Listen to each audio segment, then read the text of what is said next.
Morning students, आज आपको class 12 रसायन विज्ञान पार्ट 1 विलयन के जो पार्ट बचे हैं उसको पढ़ाएंगे। उसके पहले बताया गया था मूल प्रभाज। तो मूल प्रभाज से संबंधित ही हम आपको सवाल बताएंगे। पहला सवाल है 900 ग्राम जल में एसीटोन के 5.8 ग्राम घोले गए हैं।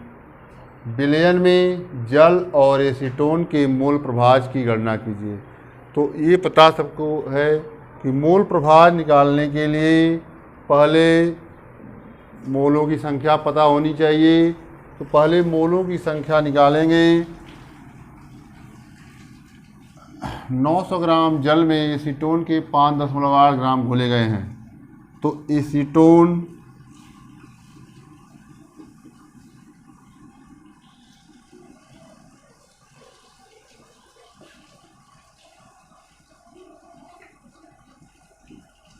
एसीटोन का भार कितना है? 5.8 ग्राम। उसके बाद एसीटोन के मूलों एसीटोन CH3CO CH3 ये एसीटोन है। का अणु भार तो अणुभार इसमें दिया हुआ है 58। ये अणुभार है। तो अब इसके मोलों की संख्या निकाल लेंगे। एसीटोन के मोलों की संख्या, एसीटोन ब्रैकेट में लिखेंगे विलेय, जो चीज़ घुलता है वो विलेय है। एसीटोन के मोलों की संख्या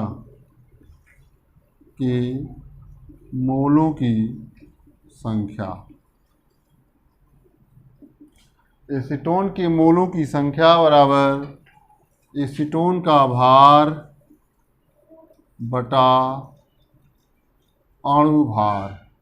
तो भार 5.8 ग्राम है, अणुभार जो है 58 है।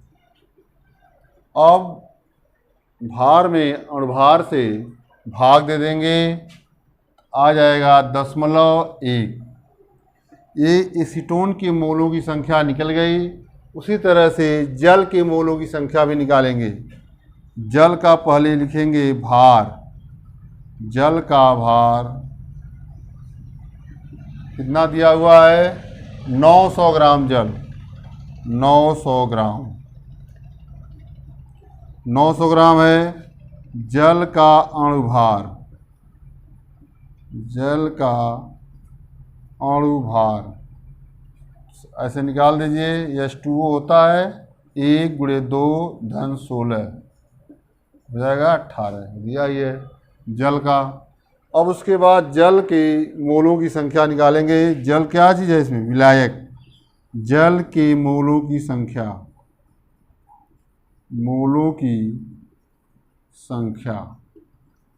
जल के मोलों की संख्या। तो जल का विलायक,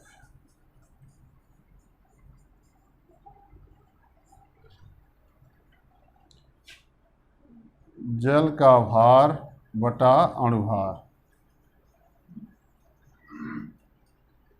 भार है 900 ग्राम, अणुभार 18, भाग दे देंगे 50।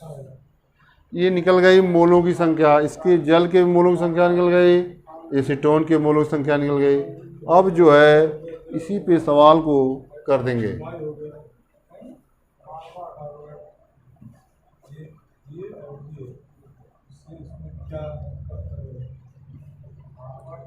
उसके बाद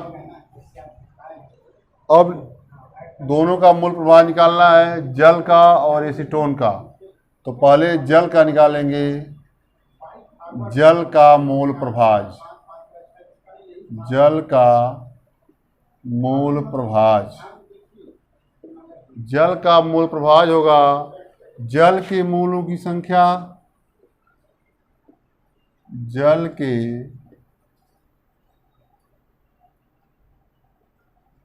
मोलों की संख्या बटा जल के मोलों की संख्या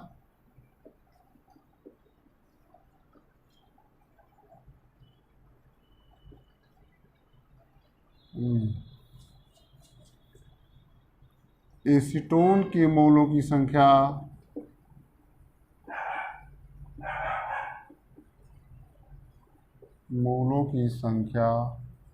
धन जल के मोलों की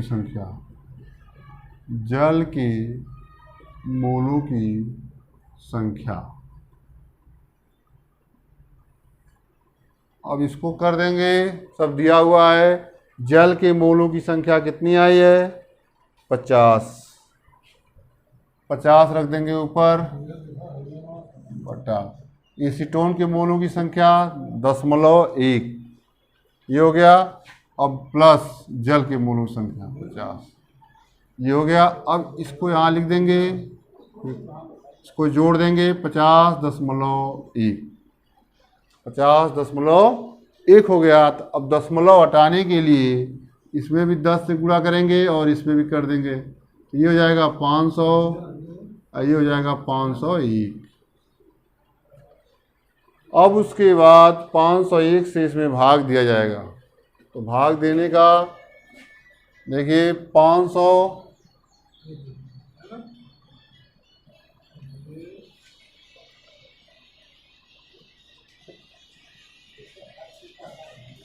501 से भाग देना है, भाग नहीं जाएगी, दशमलव बढ़ाएंगे, फिर 0 लगा देंगे यहाँ पे।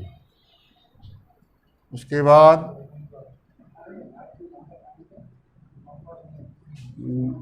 9 बार ले आएंगे, 9 एकम 9, 0, 9 पच्चीस 45, 1 आया, 9 4 कैंसिल हो गया।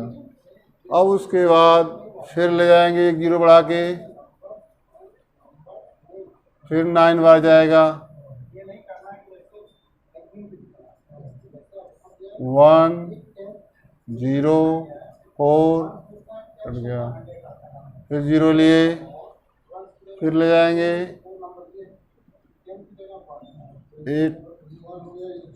8 हो गया, 0 ऐसे ही भाग तक जाएगी। दशमलव के 3 स्थान तक लिख देंगे,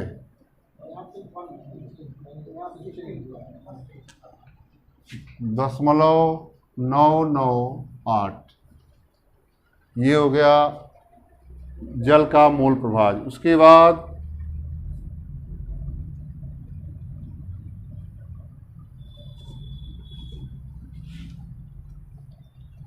उसके आगे है एसीटोन का मूल प्रभाज। एसीटोन का मोल प्रभाज उसी तरह से इसका भी करेंगे। एसीटोन के मोलों की संख्या लिखेंगे, पहले क्या लिखेंगे? एसीटोन के मोलों की संख्या, एसीटोन के मोलों की संख्या बटा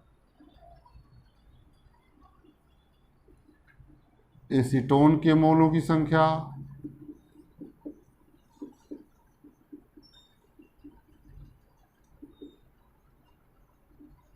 मोलों की संख्या धन जल के मोलों की संख्या।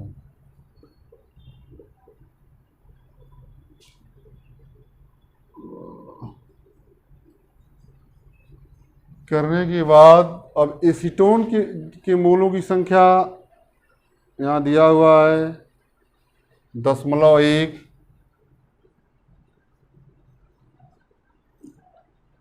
एसीटोन के मूल 0.1 धन 50। अब वही चीज़ है, इसको कर देंगे 0.1 बटा 50.1 जोड़ देंगे। अब इसको हटाने के लिए 10 से इसमें गुणा करेंगे, ऊपर भी करेंगे, ये 1 हो जाएगा, ये हो जाएगा 501। अब इससे उसमें भाग देंगे, तो 1 से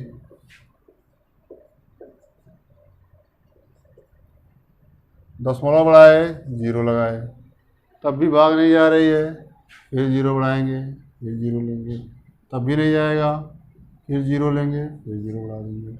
अब इससे इसमें भाग दे देंगे, तो 1 बार ले जाएंगे,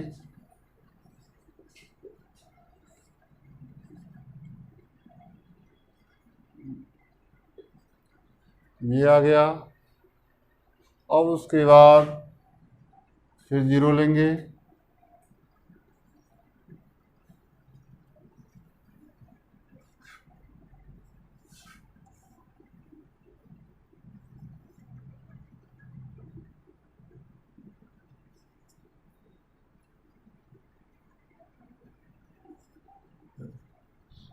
फिर वही होगा,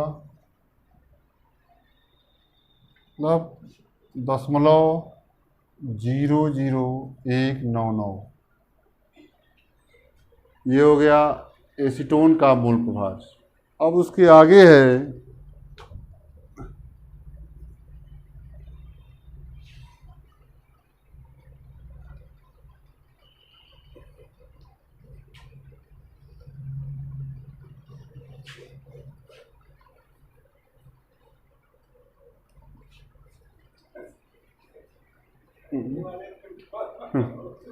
अब देखिए अगला क्वेश्चन जो है, यूरिया की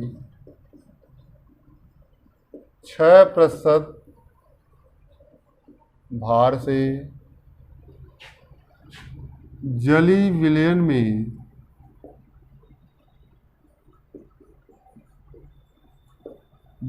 में यूरिया के मूल प्रभाज की गणना करिए। यूरिया के मूल प्रभाज की गणना करें। देखिए इसमें दोनों चीज़ दिया हुआ है। यूरिया के 6% भार से कि जलीय विलयन में यूरिया के मूल प्रभाज की गणना करना है। तो यूरिया के 6% भार, 6 भार है, 100 में 6 यूरिया है और जल कितना हो जाएगा, उसको 100 में से क्या करेंगे, घटा देंगे। तो 6% मतलब होता है 100 में 6, 100 में 6 ये है यूरिया। तो ये कितना हो, जल का निकाल लेंगे। देखिए कैसे होगा, पहले लिखेंगे यूरिया का भार का भार 6। अब यूरिया 6 है और यूरिया का अणुभार क्या होता है, तो पहले यूरिया का सूत्र पता होना चाहिए। यूरिया का अणुभार, तो यूरिया का सूत्र जो होता है NH2CO NH2, ये है इस यूरिया का सूत्र है। इसका अणुभार निकाल लेंगे। अणुभार निकालने के लिए पहले N नाइट्रोजन 14 होता है, हाइड्रोजन 1 गुणे 2 धन कार्बन 12 धन ऑक्सीजन 16 धन 14 1 गुणे 2, ये हो गया। अब उसके बाद 14, ये नाइट्रोजन का 14 है और 2 एक कम 2, 2 लिख दिए। 12 और 16 28 हो गया। फिर 14 और 2 एक कम 2, 14 2 16। अब इन सबको जोड़ देंगे। 14 गुना 14 2 16, 16 और 28 44, 44 और 16 60। मतलब यूरिया का अणुभार कितना है, 60 है।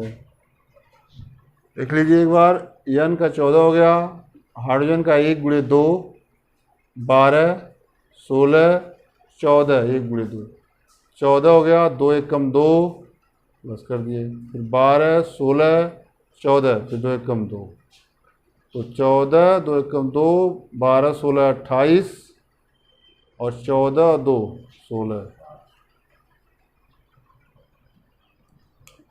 14 2 16 16 28 44 और 16 60, ये हो गए। अब अणुभार निकल गया तो यूरिया के मोलों की संख्या निकाल लेंगे।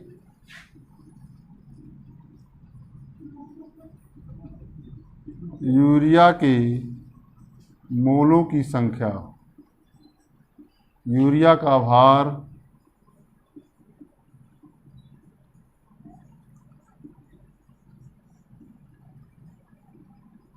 यूरिया का अणुभार,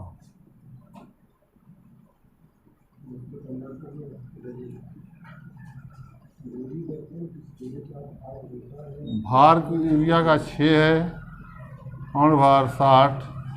अब देखिए तो काट देंगे, 6 एकम 6, 6 दाम 7, 10 से 1 में भाग देंगे 10.1 आ जाएगा। ये हो गया यूरिया के मोलों की संख्या। उसी तरह से जल के मोलों की संख्या भी निकाल लेंगे। तो जल का भार कितना हो जाएगा इसमें, देखिए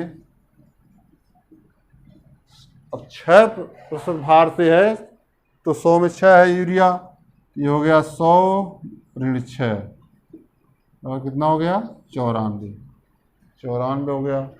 तो अब जल का भार निकल गया। अब जल का अणुभार, जल का अणुभार H2O है, इसको निकाल दीजिए। 1 × 2 धन 16 बराबर हो जाएगा 18। ये निकल गया। अब इसको हम कर लेंगे, जैसे यूरिया का निकाले हैं मोलों की संख्या, उसी तरह जल का निकाल लेंगे। तो जल के मोलों की संख्या, जल के मोलों की संख्या, जल का भार, जल का भार बटा जल का अणुभार, जल का भार बटा जल का अणुभार। जल का भार 94 है, अणुभार जो है 18 है। अब इससे इसमें भाग दे देंगे, भाग देंगे तो 18 में से 94 में भाग दिया जाएगा। 18 × 25 90, 4 आ गया,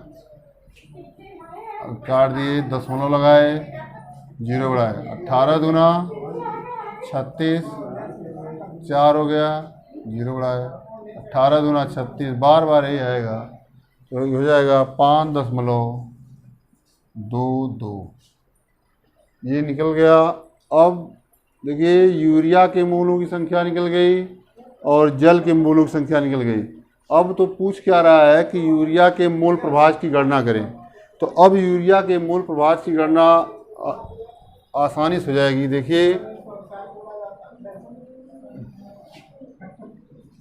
अब देखिए यूरिया का मोल प्रभाज,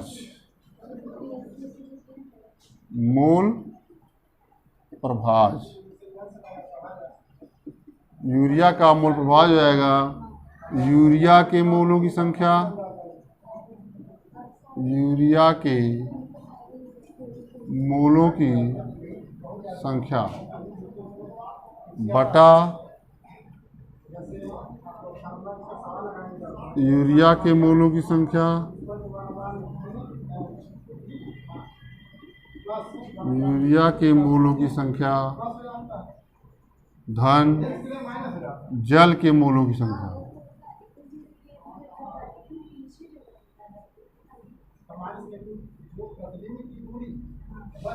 जल के मोलों की संख्या,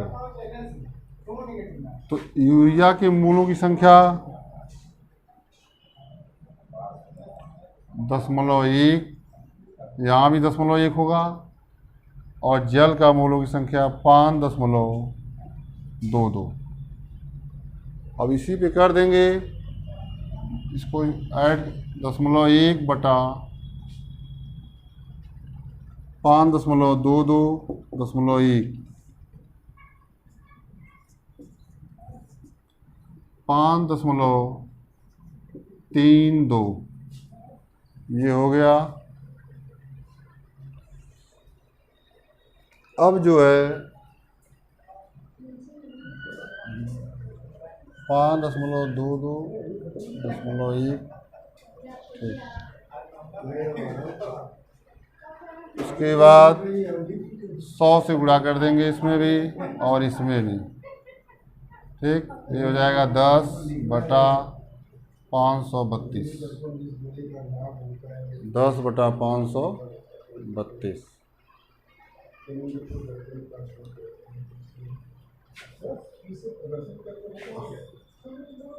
अब इसको भाग दे देंगे, 0.0 नहीं 0 1 8 4, फिर 0 बढ़ाए 9,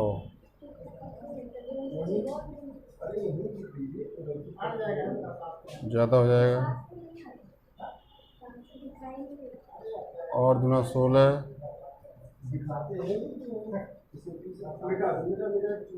4,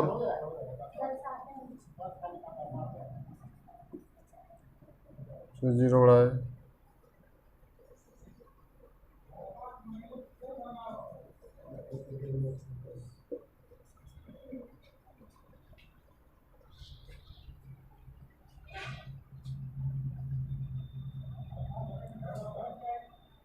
0, 1, 8, 8। ये हो गया। अब उसके बाद हम बताएंगे आगे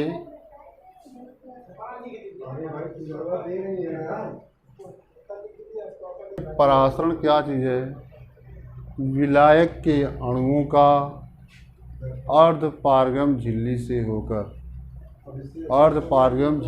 होकर तन विलयन से सांद्र विलयन की ओर स्वतः प्रवाह परासरण कराता है। विलायक के अणुओं का अर्धपारगम झिल्ली द्वारा तन विलयन से सांद्र विलयन की ओर स्वतः प्रवाह परासरण कहलाता है। तो परासरण तो हो गया, लेकिन इसमें है अर्धपारगम झिल्ली। क्या चीज़ है? अर्धपारगम झिल्ली। देखिए, अर्धपारगम झिल्ली वह झिल्ली होती है जो विलायक के अणुओं को आर पार जाने देती है, लेकिन विलेय के अणुओं को आर पार जाने नहीं देती है। उसे अर्धपारगम झिल्ली कहते हैं।